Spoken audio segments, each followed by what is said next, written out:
बिस्मिल्लाहिर्रहमानिर्रहीम। मैं हूं अली इकराम। दोस्तों, टीआरसी कार्ड, पीआरसी कार्ड और पासपोर्ट ये यूरोपियन ममालिक की एक कैटेगरी सिस्टम है जिसमें आप मुख्तलिफ कैटेगरी अबूर करते हुए पासपोर्ट की मंजिल तक पहुंच सकते हैं। किसी भी यूरोपियन शेंगन कंट्रीज या अमेरिका हो गया, यूएसए, कनाडा, जो भी कंट्रीज जो आपके दिमाग में आती हैं यूरोपियन ममालिक की, उनका ये एक प्रोसेस होता है।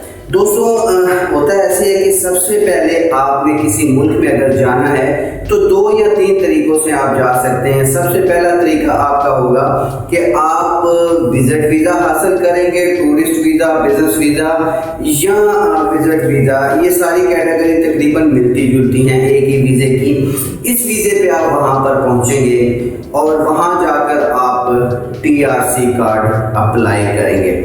दूसरा तरीका होता है कि आप किसी कंपनी के साथ एग्रीमेंट करके वहाँ से अप्रूवल लेटर मंगवाते हैं। उस अप्रूवल लेटर की बुनियाद पर आप एम्बेसी से, उसी मुल्क की एम्बेसी से विजिट वीज़ा लगवाने के बाद फिर आप फ्लाई करके उस मुल्क में चले जाते हैं, किसी भी यूरोप मुल्क या तुर्की में भी ये सिस्टम है। अब वहाँ पहुँचने के बाद आप उस गवर्नमेंट को पैसे देते हैं कि मैं 1 साल आपके मुल्क में रहना चाहता हूँ, यहाँ बिजनेस करना चाहता हूँ, यहाँ जॉब करना चाहता हूँ, या मैं जस्ट रहना चाहता हूँ, घूमना फिरना चाहता हूँ, आपकी कंट्री मुझे बहुत पसंद आई है। तो वो आपको 1 साल रहने का इजाज़तनामा देते हैं जिसको टीआरसी कार्ड कहते हैं, यानी कि टेम्परेरी रेजिडेंट कार्ड। जब आप 1 साल वहाँ पर रहते हैं, उस दौरान अगर आप अपने मुल्क में आना चाहें या उस मुल्क में वापस जाना चाहें तो आप 10 टिकट लेना है और आप आ जा सकते हैं। उसके बाद दूसरा साल आता है तो आप कहते हैं नहीं, मुझे अच्छा लगा है, मैं आपके मुल्क में रहना चाहता हूँ आगे भी, या मुझे आपके मुल्क का जो सिस्टम है अच्छा लगा है, या मैं आपके मुल्क में इन्वेस्टमेंट कर चुका हूँ इसलिए मुझे आगे रहना है, या मैं यहाँ जॉब करता हूँ तो मुझे आगे रहना है। तो वो टीआरसी हर साल एक्सटेंड होता रहेगा।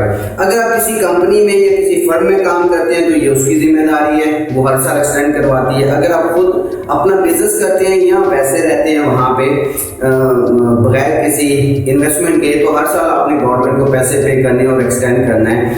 और वो टीआरसी कार्ड बड़ी आसानी से, अगर आपके खिलाफ किसी किस्म की कोई भी क्रिमिनल एक्टिविटी नहीं होती, कोई भी गलत काम नहीं करते, तो बगैर किसी हिचकिचाहट के गवर्नमेंट आपको एक्सटेंड कर देती है।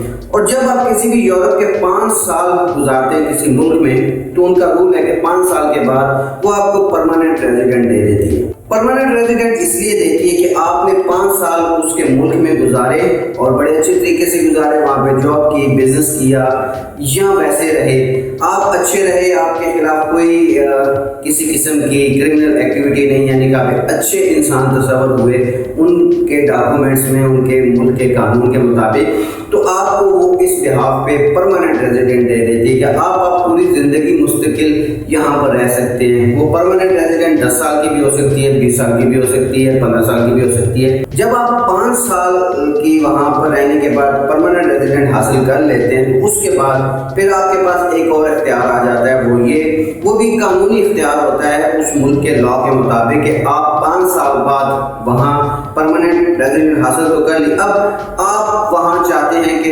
परमानेंट रेजिडेंट के बजाय आप वहाँ उस मुल्क के पासपोर्ट हासिल करना चाहते हैं, उस मुल्क का मुकम्मल आप वहाँ का क्या कहते हैं कि रहने वाले इंसान बनना चाहते हैं। जैसे हम पाकिस्तानी है तो हमारा पाकिस्तानी पासपोर्ट है, जैसे इंडियन है तो उसका इंडियन कोई भी बंदा जब वहाँ 5 साल गुजारता है तो पीआर लेने के बाद वो ये राइट्स रखता है कि वहाँ का पासपोर्ट अप्लाई करें। अब पासपोर्ट अप्लाई करने के बहुत सारे स्टेप होते हैं, किसी भी मुल्क के अपने रूल होते हैं कि कोई जल्दी दे देता है, कोई थोड़ा लेट देता है, किसी की इंक्वायरी ज़्यादा होती है, किसी कम होती है, किसी मुल्क में करप्शन बहुत ज़्यादा होती है तो वहाँ जल्दी मिल जाता है क्योंकि आप पैसे लगाते हैं। अगर पैसे नहीं लगाते तो फिर थोड़ा प्रोसेस लंबा हो जाता है। और किसी मुल्क के रूल बहुत अच्छे होते हैं, सख्त होते हैं, तो रूल के मुताबिक जो भी टाइम होता है उसमें मिल जाता है, लेकिन पासपोर्ट मिल जाता है। पासपोर्ट लेने के बाद आप उस मुल्क के बासी हो जाते हैं, और जैसे ही आप उस मुल्क के बासी होते हैं पासपोर्ट लेने के बाद, तो आपको ये अथॉरिटी मिल जाती है कि उस मुल्क के पासपोर्ट के ऊपर जितनी भी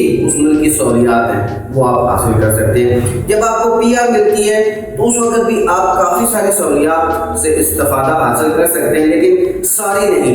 लेकिन जब पासपोर्ट मिल जाता है तो फिर आप हर सहूलत को इस्तेमाल कर सकते हैं जो वहाँ का मुकामी पैदा होने वाला इंसान करता है, जो वहाँ का पासपोर्ट होल्डर ملک کا جس کا آپ کو پاسپورٹ ملتا ہے، اس ملک کے پاسپورٹ کے اوپر جتنے ملک کی انٹری فری ہوتی ہے، آپ اس ملک میں بغیر ویزا لیے جسٹ آپ نے ٹکٹ لینا ہے، اس ملک میں چلے جانا ہے۔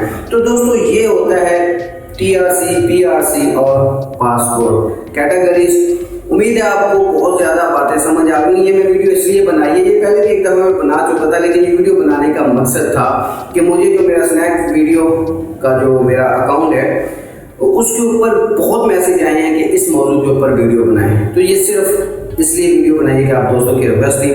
اگر آپ کسی اور ملک کے بارے میں، کسی ویزاز، کنسلٹنسیز یا کسی بھی کنٹری کے حوالے سے کچھ پوچھنا چاہتے ہیں تو کمنٹس باکس میں رابطہ کریں، میں انشاءاللہ آپ کی پوری رہنمائی کرنے کی کوشش کروں گا، ساتھ ویڈیو بنا کر بھی آپ کو تفصیل سے بتاؤں گا۔ تھوڑا سا شیئر کر دیجیے گا، آپ کی محبت ہوگی۔